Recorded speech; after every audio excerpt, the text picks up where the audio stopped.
இப்போ எல்லாத்துக்கும் மழை பெஞ்சு ரொம்ப கோல்டாக இருக்கும்.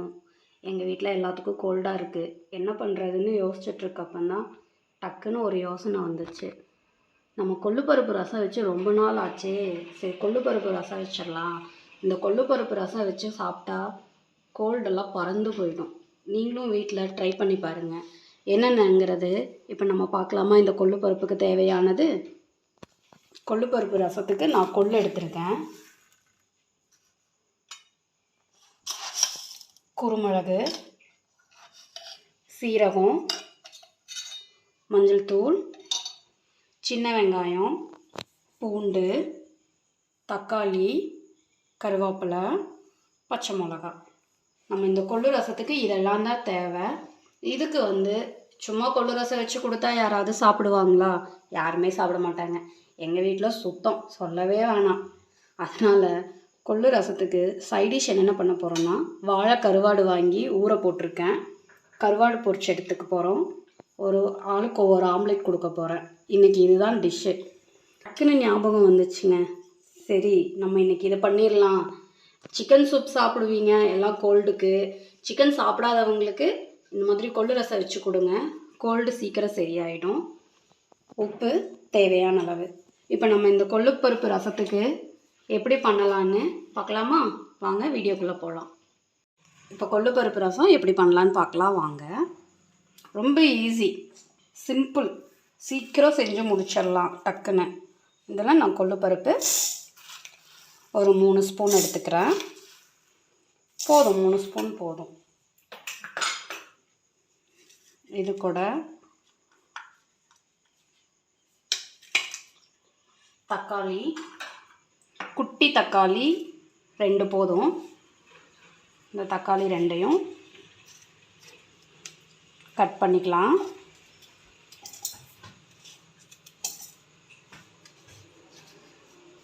சீக்கிரமாகவும் செஞ்சிடலாம். ஒரு சிம்பிளான ரெசிபி.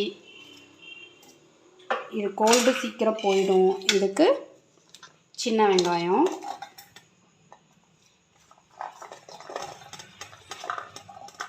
இதெல்லாம் போட்டு, பச்சை மிளகா உங்கள் காரத்துக்கு ஏற்ற அளவு எடுத்துக்கோங்க. நான் ஒரு 5 பச்சை மிளகா போடுறேன். ஏன்னா வேறு எந்த காரமும் இதில் நம்ம சேர்த்திக்க போகிறது கிடையாது. பச்சை மிளகா காரம் மட்டும்தான். வெள்ளைப்பூண்டு,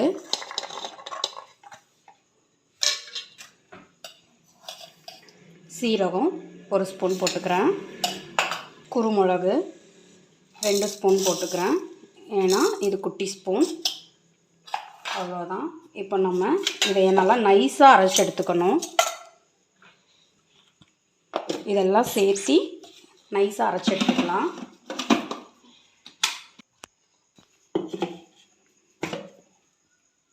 இந்த அளவுக்கு நைஸாக அரைச்சி எடுத்துக்கணும். இப்போ என்ன பண்ணலான்னா, பாத்திரம் எடுத்துக்கலாம். இப்போ என்ன பண்ணலான்னா, இப்போ இந்த அரைச்சி வச்சுருக்கோம் இல்லையா, இதையை நல்லா இந்த பாத்திரத்தில் போட்டுருங்க. எல்லாத்தையும் எடுத்து. ரொம்ப ஈஸிங்க. நான்வெஜ் சாப்பிடாதவங்களுக்கு இந்த மாதிரி சூப் வச்சு கொடுக்கலாம்.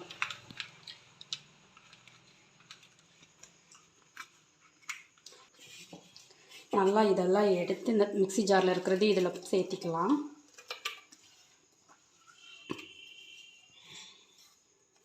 சேர்த்துட்டு இதையும் நல்லா அந்த மிக்ஸி ஜாரையும் கழுவி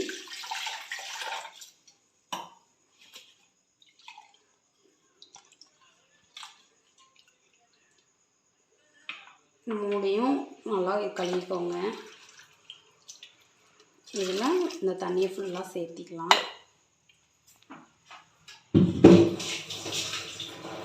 இப்போது நல்லாவே தண்ணி ஊற்றிக்கலாம், நிறையாவே.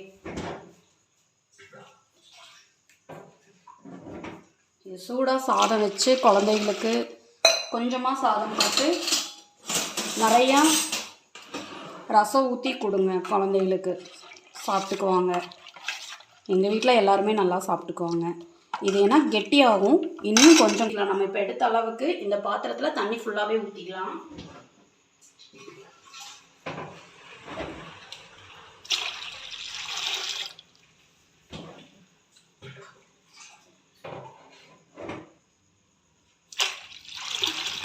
நீங்கள் வீட்டில் எப்படி செஞ்சு பார்த்துட்டு இந்த ரசம் எப்படி இருக்குதுன்னு எனக்கு கமெண்ட்டில் சொல்லுங்கள்.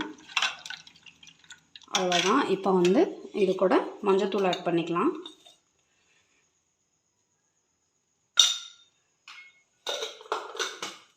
ரசம் கலக்கி வச்சாச்சு. தாளிச்சிடலாம்.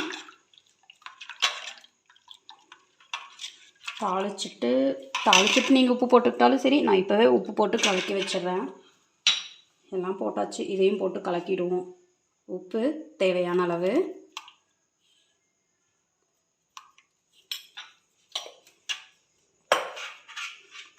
நல்லா கலக்கிட்டு இப்போ இதை தாளித்து வச்சிடலாம். ஒரு பாத்திரம் வச்சு தாளிச்சிக்கலாம். காயிட்டும்.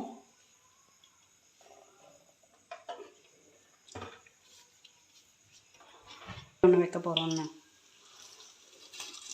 பாத்திரம் காஞ்சதும் எண்ணெய் ஊற்றிக்கலாம். கொஞ்சமாக போதும் எண்ணெய், நிறையா தேவைப்படாது. நான் வந்து தாளிக்கிறதுக்கு 3 வரமிளகாய் எடுத்திருக்கேன். வேணும்னா நீங்கள் போட வேண்டாம். கொஞ்சம் வரமிளகாய் போட்டு தாளித்தா நல்லாயிருக்கும். குட்டியாக ஒரு 3 எண்ணெய் எடுத்திருக்கேன், அவ்வளோதான். எண்ணெய் காஞ்சிருச்சு. கடுகு போட்டுக்கலாம். கடுகு பொரியட்டும்.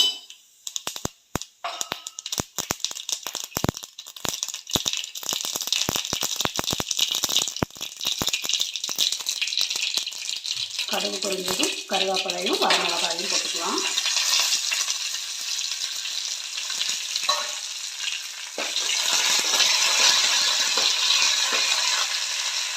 பொரியட்டுங்க.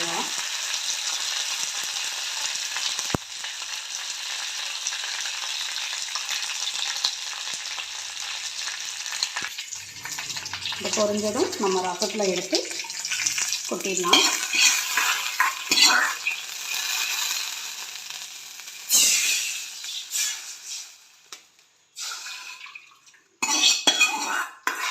அவ்வளோதான், முடிஞ்சு. இதை நல்லா கொதிக்கணும். தக்காளி ரசம் மாதிரி கிடையாது. நல்லா கொதித்து இறக்கணும். அந்த கொள்ளோட பச்சை வாடை போகணும். அவ்வளோதான். சரி, இப்போ கருவாடை க்ளீன் பண்ணி எடுத்துக்கலாம். அந்த ரசம் கொதிக்கிறதுக்குள்ளேயும் கருவாடு நல்லா கழுவி எடுத்தாச்சு. இப்போ இதுக்கு வந்து மஞ்சள் பொடியும் மிளகாத்தூளும் போட்டு பெரட்டி வச்சிடலாம். கொஞ்சம் ஒரு 5 நிமிஷம் 10 நிமிஷம் ஊற போட்டுருங்க. நான் ஒரு 3 ஸ்பூன் போடுறேன். உப்பு வேண்டாம், கருவாட்டிலேயே உப்பு இருக்கும். உப்பு போட வேண்டாம். நல்லா பெரட்டி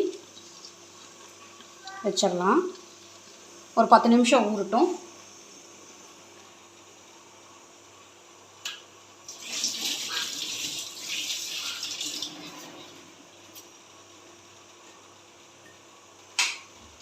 நம்ம ரசம் கொதிக்கிட்டோம். நல்லா கொதிக்கிட்டோம் ரசம்.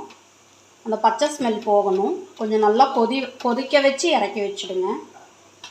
அவ்வளோதான், நம்ம ரசம் ரெடி ஆயாச்சு. கொதிச்சுருட்டோம். அந்த ரசம் கொதிக்கவும் நமக்கு இந்த கருவாடு பொரிச்சு எடுத்தால் வேலை முடிஞ்சிச்சு. அப்புறம் ஒரு ஆம்லேட் போட்டுடலாம். ரசம் நல்லா கொதிக்கணும். இப்போ கருவாடு பொரிச்சுக்கலாம். ஒரு பாத்திரம் வச்சு காயிட்டோம்.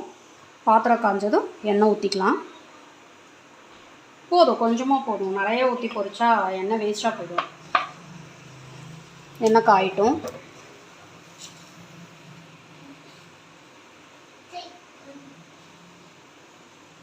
எண்ணெய் நல்லா காஞ்சிருச்சு. கருவாடு எல்லாத்தையும் பொரிச்சு எடுத்துக்கலாம்.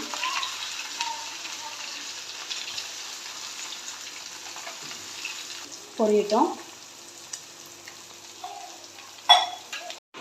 கருவாடு பொரிஞ்சிருச்சு, எடுத்துடலாம்.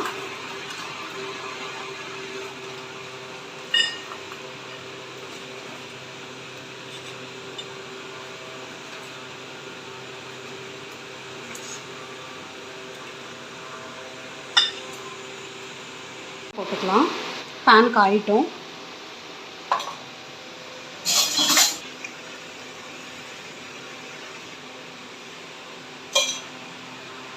ஆம்லேட்டுக்கு வெங்காயமும் பச்சை மிளகாவும் போட்டு நல்லா கலக்கி வச்சுருக்கேன். இப்போ இதில் விட்டுடலாம்.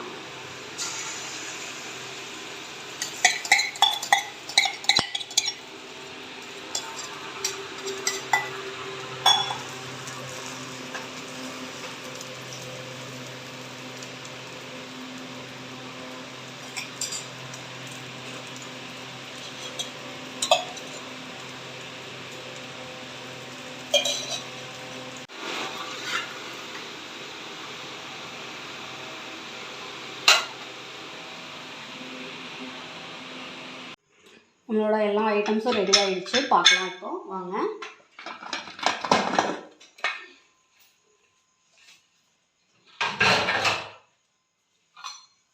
சாப்பாடு வச்சுக்கலாம்.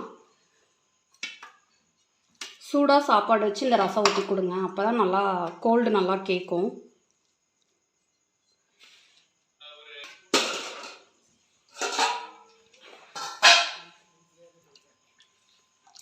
ரசம் ஊற்றிக்கலாம். கொள்ளு ரசம்.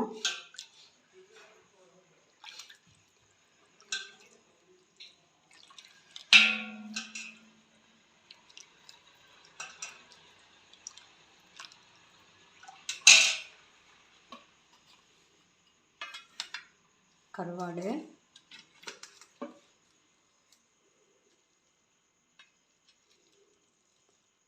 ஆம்லெட்.